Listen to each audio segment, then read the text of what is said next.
Menurut Fabrizio Romano, sesuatu yang gila perlu terjadi agar Manchester United memecat pelatih kepala Ruben Amorim setelah pertandingan melawan Sunderland. Amorim berada di bawah tekanan luar biasa menjelang pertandingan kandang hari Sabtu melawan Sunderland. Bahkan terkesan bahwa ini adalah pertandingan yang harus dimenangkan bagi sang pelatih kepala. MU menghadapi pertandingan ini setelah kalah dalam 3 dari 6 pertandingan pembuka Liga Primer mereka, sementara juga mengalami kekalahan memalukan di Piala Carabao di tangan klub Liga 2, Grimsby Town.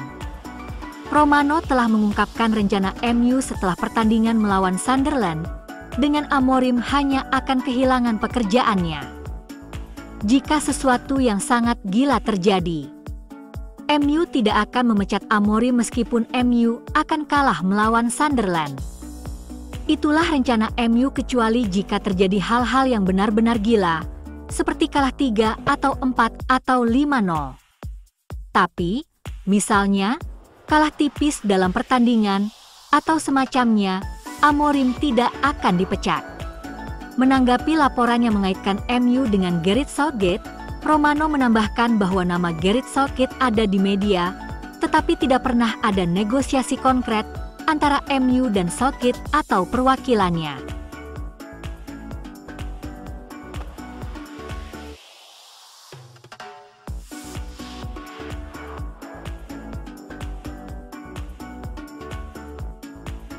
Awal gemilang Rasmus Højlund di Napoli semakin memperkuat keinginan klub untuk mengontraknya secara permanen setelah masa peminjamannya berakhir.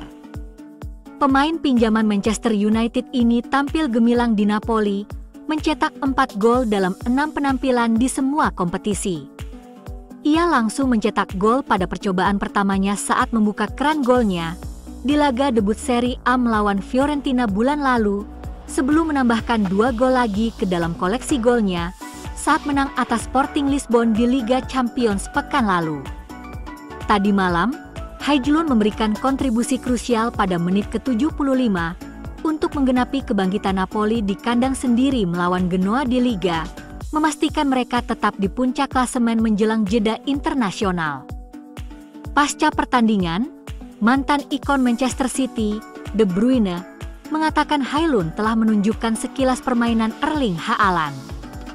Højlund akan menandatangani kontrak jangka panjang dengan Napoli musim panas mendatang. Fabrizio Romano telah memastikan bahwa Gli Azzurri memiliki niat penuh untuk menjadikan Højlund anggota tetap skuad mereka tahun depan. Terlepas dari kewajiban yang mereka berikan atau tidak, Napoli ingin mempertahankan pemain tersebut. Napoli mempercayai Rasmus Højlund, klaim Romano.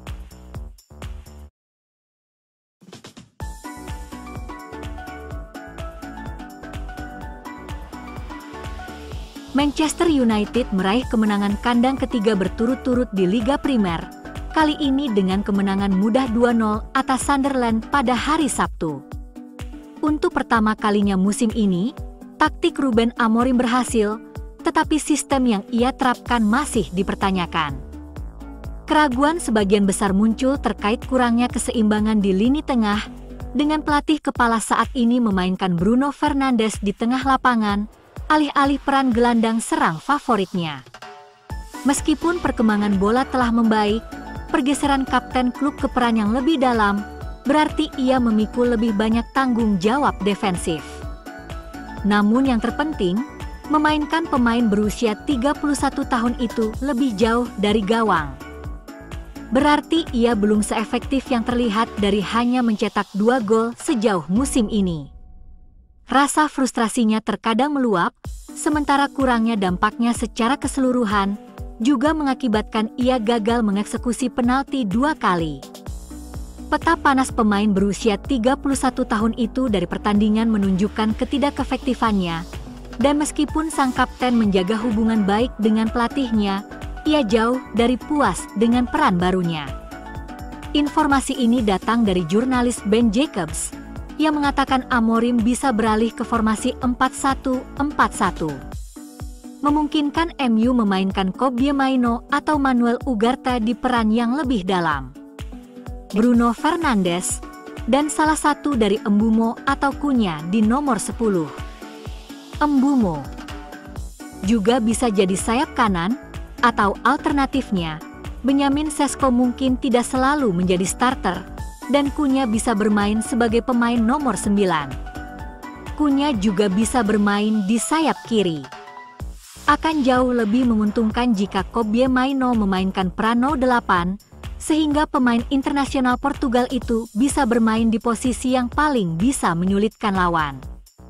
Dengan Bruno Fernandes yang terus-menerus dikaitkan dengan pintu keluar, perubahan dari Amorim mungkin menjadi cara terbaik untuk mempertahankannya di Old Trafford untuk masa mendatang.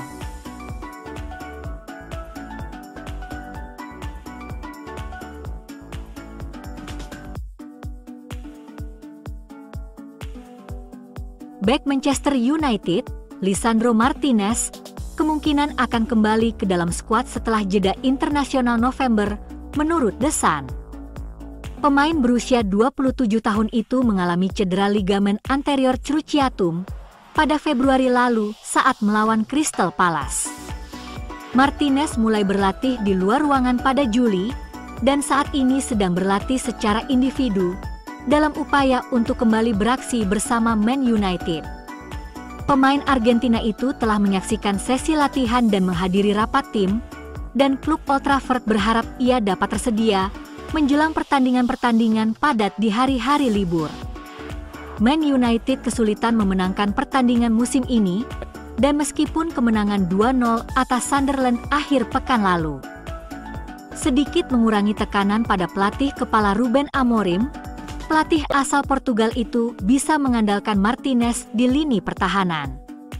Kualitas dan pengalaman pemain Amerika Selatan itu akan sangat berguna bagi Setan Merah yang ingin tampil mengesankan di Liga Primer dan Piala FA musim ini. Cedera telah mematasi dampaknya sejak kedatangannya di klub pada 2022, sehingga ia harus absen untuk waktu yang lama.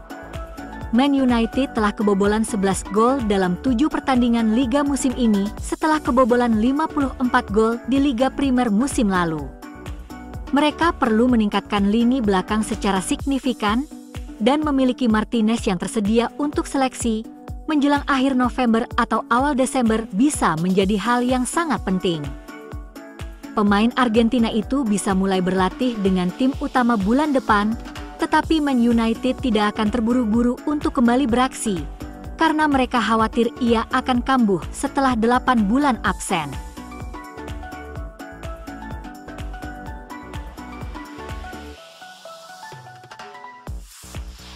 Mantan pemain MU yang gagal, Alexis Sanchez bermain melawan mantan klubnya, Barcelona, pada akhir pekan. Alexis merayakan golnya untuk Sevilla, meskipun mantan pemain Manchester United itu mengklaim tidak akan melakukannya sebagai tanda penghormatan. Pemain Chili itu mengakui bahwa emosi terkadang bisa meluap ketika juara Spanyol itu dipermalukan. Pemain gagal Manchester United itu mencetak 1 dari 4 gol saat tim Katalan itu kalah telak, kalah untuk pertama kalinya saat mereka kehilangan posisi puncak di La Liga. Pemain pinjaman Setan Merah, Marcus Rashford, mencetak gol, tetapi itu hanyalah gol hiburan. Sanchez telah bermain untuk banyak tim sejak kepergiannya dari MU. Ia kini berada di Spanyol Selatan dan merayakan golnya dari titik penalti setelah 13 menit. Sebagai bentuk penghormatan, pemain berusia 36 tahun itu tidak berencana untuk merayakannya, tetapi justru berbalik arah. Sejujurnya, dia mengakui sangat mencintai Barcelona. Sevilla unggul 2-0 ketika Rashford memperkecil kedudukan untuk Barcelona. Tuan rumah kemudian mencetak 2 gol di masa injury time untuk menambah kehebohan skor dengan Jose Angel Carmona dan Akor Adams turut berperan. Sanchez terkenal karena memilih pindah ke Old Trafford meskipun ada minat besar dari Manchester City ketika ia memutuskan untuk meninggalkan Arsenal pada tahun 2018. Kepindahannya ke Setan Merah menjadikannya pemain dengan bayaran tertinggi di Liga Premier. Tetapi ia jarang mewujudkan investasi besar itu. Ia hanya menghabiskan 18 bulan di klub tersebut sebelum diizinkan pergi. Sejak itu, ia kesulitan menemukan tempat tinggal. Ia pernah 2 kali bermain di Italia bersama Inter Milan.